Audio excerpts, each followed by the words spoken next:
या अधिवेशन सुरू होते विदर्भामध्ये. काय अपेक्षा आहे अधिवेशनातून? लोकशाहीची पायमल्ली न करता एक सभ्य आणि सुसंस्कृत आणि एक संविधानाच्या अनुषंगाने चालणारं तथा महाराष्ट्राचं पुरोगामित्व हे जोपासलं जावं अशा प्रकारची रास्त अपेक्षा आहे. विरोधक हा आवश्यक आहे, निंदकाचे घर असावे शेजारी, हा तुकाराम महाराजांचा जो महाराष्ट्र धर्म आहे तो सरकारने कुठेतरी जोपासावा. अर्धा वेळ सरकारने आणि अर्धा वेळ विरोधकांनी या पूर्ण अधिवेशनामध्ये चर्चा करावी, तेवढा वेळ द्यावा ही त्यांच्याकडून असणारी अपेक्षा आहे. आणि विरोधी पक्षनेत्याचा नाहक खोळंबून ठेवलेला जो प्रश्न आहे तो निकाली काढावा. दोन्ही सभागृहांना विरोधी पक्षनेता बहाल करावा ही त्यांच्याकडून असणारा आग्रह आहे. आणि जर हे विरोधी पक्षनेते देतच नसतील तर यांचा लोकशाहीवर विश्वास नाही असा त्याचा एक अर्थ आहे. मंत्रिपद जे दिलेलं आहे ते संवैधानिक आहे की असंवैधानिक? निश्चित असंवैधानिक आहे, ते संकेताचा भाग आहे.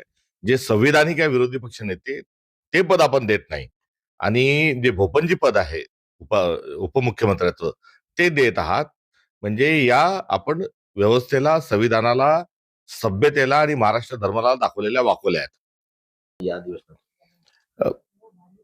स्वामीनाथन आयोग जो आहे तो स्वामीनाथन आयोग हा विदर्भाच्या शेतकऱ्यांच्या एकंदरीत जखमांवर फुंकर घालणारा होता.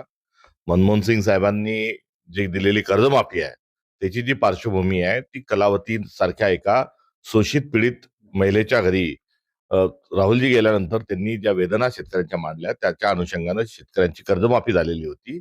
आणि ही एकंदरीत असणारी जी प्रक्रिया आहे ही पुढे घेऊन जाण्याची आवश्यकता आहे. नुसत्या घोषणांचा पाऊस हा न पाडता कुठेतरी थेट स्वरूपाने शेतकऱ्यांना दिलासा देणारे निर्णय हे शासनाने घेतले पाहिजे.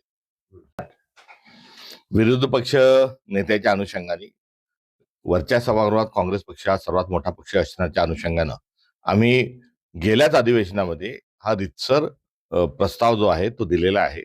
ज्या अनुषंगानं आधी निवड झाल्या होत्या, नियुक्ती झाल्या होत्या, त्या अनुषंगानं पक्ष प्रमुख या नात्यानं संबंधितांकडे हा प्रस्ताव पाठवण्यात आलेला आहे.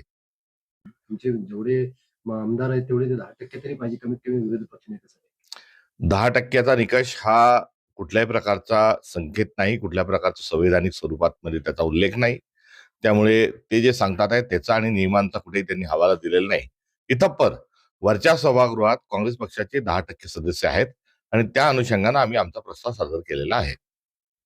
दावा करते त्याच्यावरती खालच्या सभागृहामध्ये शिवसेनेचे जास्ती सदस्य आहेत आणि विधानसभेमध्ये शिवसेनेनी त्या संदर्भातला जो प्रस्ताव आहे हा फार पूर्वीच पहिल्याच अधिवेशनामध्ये हा सादर केलेला आहे. आजही ते म्हणतात की आम्हाला प्रस्ताव मिळालेला नाही, तर पुन्हा पाठवता येईल. प्रस्तावाचा खोळंबा काही करण्याची अडचण नाही. विदर्भातलं पहिले इतिहासामधलं पहिले दुसरं अधिवेशन किती झालं, मग त्यामध्ये आज विरोधी पक्षनेता नाहीये. या संदर्भामध्ये सत्ताधाऱ्यांनी शर्म त्यांना वाटली पाहिजे की अशा स्वरूपामध्ये अधिवेशन ते पुढे रेटत आहेत.